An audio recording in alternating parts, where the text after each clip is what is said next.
I already discussed with you how this background verification process upgraded. Most of the cases people are doing the AI background verifications or digital verifications. Your current organization or the future organization will not interact with your previous organization.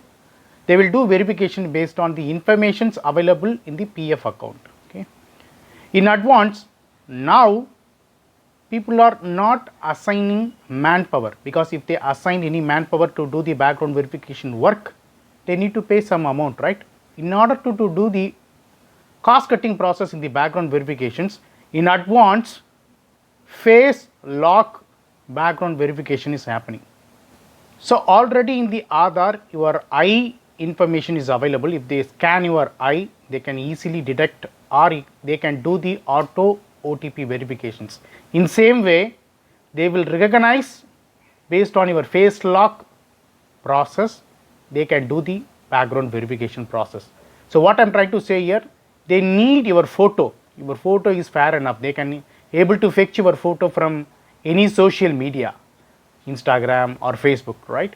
So please be careful. I am not giving deeper alert to you.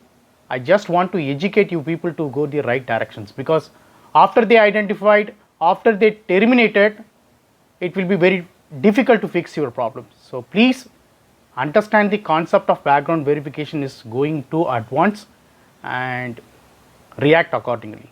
And please share this video to your friends. Okay. Thank you so much for watching this video. Have a wonderful day. Take care. Bye bye.